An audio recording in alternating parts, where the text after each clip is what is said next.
You need all of you. It's a teamwork. One of you, one discipline cannot develop a product. And what is the kind of activities required in the R&D mode if you want to develop? Central to all this is fermentation and efficiency improvement. Regardless of how you approach biotechnology, fermentation is a vital step, and that has to be gone through.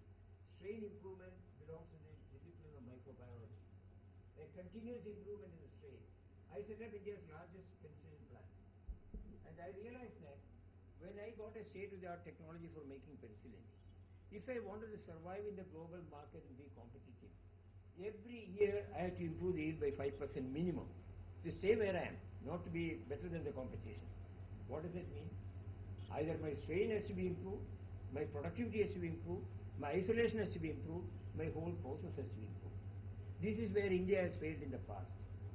When we had companies like Hindustan Antibiotics and IDP had set up in the 50s with the Russian technology, nobody paid any attention to improving the technology over a period of time.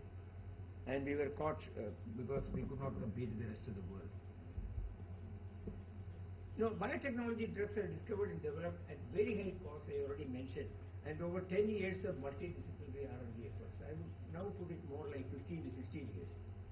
That is, over 350 biotech drugs in the pipeline, due to the very high attrition rates, not more than 35 are likely to be marketed.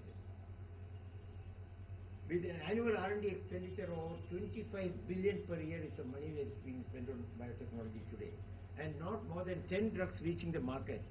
To ensure viability, it is necessary to have a strong patent system provide exclusivity in the marketplace.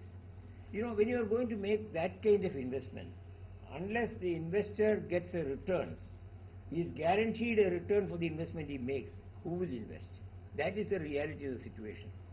It's a very cruel reality, because you and I as patients suffer because of the high cost. But from the investor's perspective, he has to recover the cost that is involving. So it's a sort of a Hobson's choice. We are in a dilemma between the devil and the deep sea. On the one hand, the investor has to get the return. On the other hand, the patient wants the medicines at the lowest price. The two very often are not compatible. That is where the whole issue comes up. Now, let us look at the types of patents we are talking about. This has not been touched upon, at least the couple of lectures I heard. There are 4 types of patents that we can talk of. The most important patent, the strongest patent you can think of, is a product patent. A product patent is an untouchable in the sense that nobody can touch a product patent. It's an absolute protection of the product, regardless of how you make it, where you make it, what is the source, how you import it, and so on. So the first type of patents we are talking about is a product patent which prohibits any other party from making, selling, dealing, or even raising an invoice for that matter. Even that's not permitted. Then we come to the next process patent. Inventive process patentable even for a patented product. I would like you to put on the thinking cap. If I have a process patent, I say even if I have a product patent, I can still file a process patent. But if I have a product patent, can you use your process patent? Can you? No. Because product patent is absolute. Even if you have made a new inventive process and you have granted a parchment which is called a patent, still you cannot use it because that will be dependent on the product patent. So that's why a process patent is much weaker than a product patent, because you are always dependent on the product patent who has absolute rights on the product regardless of how you make it. Then we talk of utility patents. There are all the countries in the world, even under TRIPS, do not grant utility patents. In fact, in India, we do not allow utility alone as a standalone invention and a patent. It's patentable in countries like USA. In other words, if I find a new use of an existing molecule, in India we cannot patent it, but in some other countries we can. And finally, new formulations, they are patentable if it satisfies the basic requirements of novelty, inventiveness, and utility.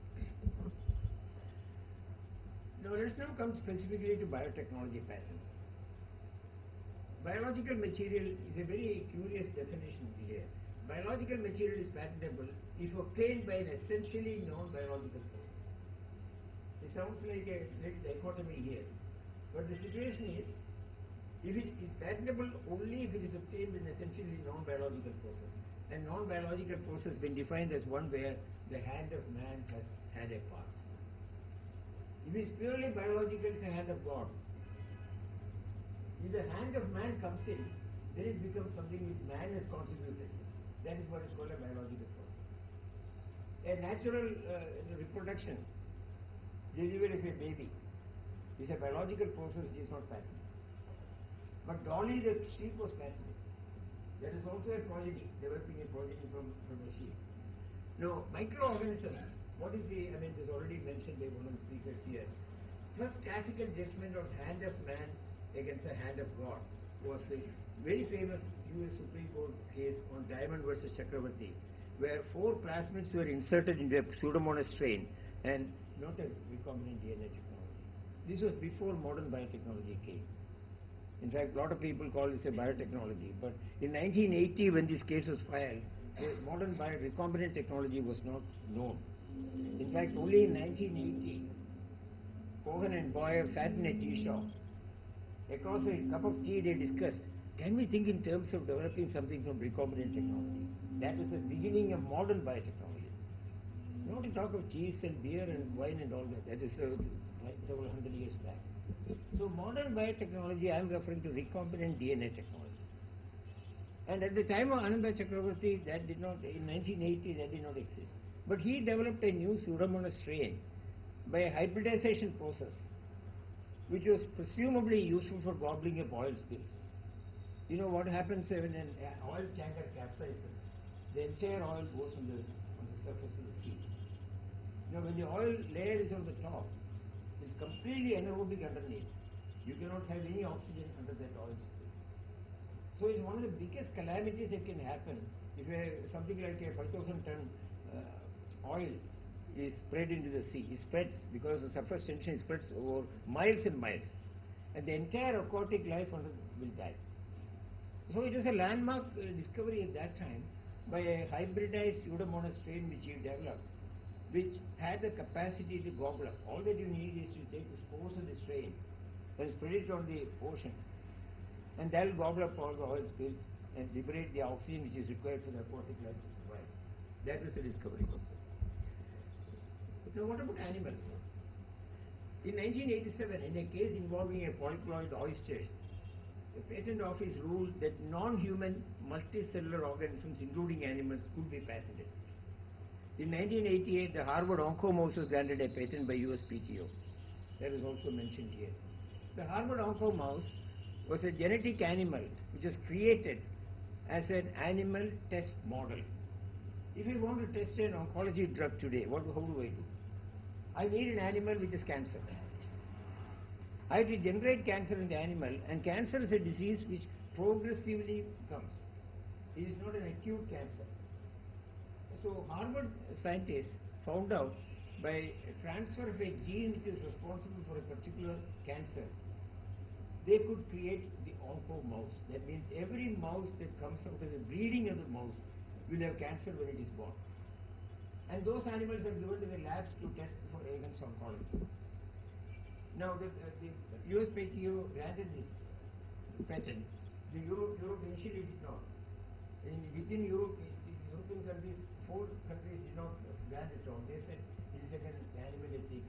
We cannot grant a patent on that. Animal rights people got very active.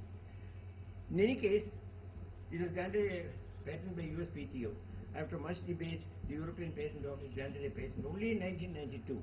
Legal opposition still continues in many things. It is a very hot discussed topic. Is it ethical to create a cancer animal for human benefit? The benefit is for the humans. Can we play with animals like that? Isn't it really cruel to have an animal whom we are actually pronouncing death by the time it is born? That's the kind of argument which goes on. Incidentally, this was licensed to DuPont, and DuPont sells the animal $500 each piece. And for most of the experiments that we conducted for license super highly, we need a minimum of 12 to 15 animals to be statistically significant for the test that we carry out. And each animal is costing $500, and after that animal is sacrificed. What about plants? I talked about microorganisms, I talked about plants. animals. Now we are talking about plants.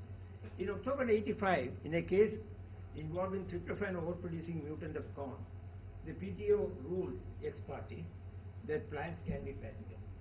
The plant patents granted by European Patent Office, EPO stands for European Patent Office, since 1989.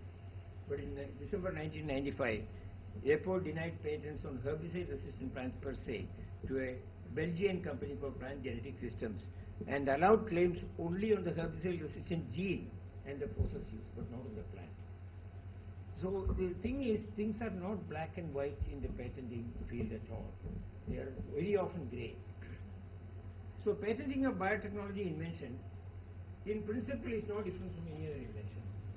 They need to satisfy the three cardinal principles of patenting. No, you should know it by heart, understand. Novelty, inventiveness or non-obviousness, and utility, commercial utility. By all means, if you are going to be a scientist, keep this as a words in your mind all the time. You see, all of us are inventors in some form. Whatever incremental, however small we have an inventive element in our brains. I believe so. Whatever you do, whatever activity that you do, not necessarily research of science.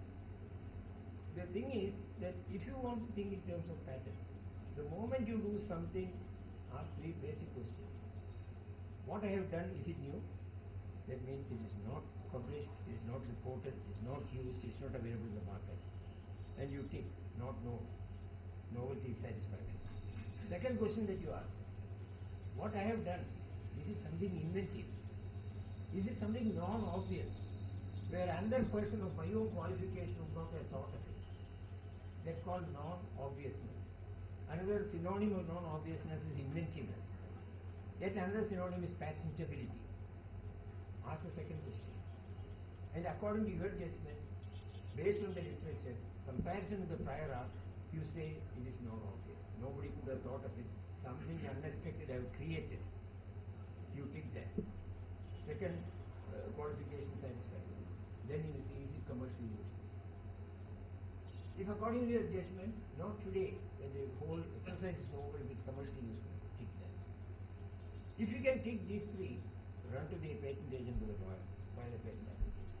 If any one of this you are not able to take, then you have no patent application. That's a yardstick that you need to do. So, as I mentioned, they need to satisfy the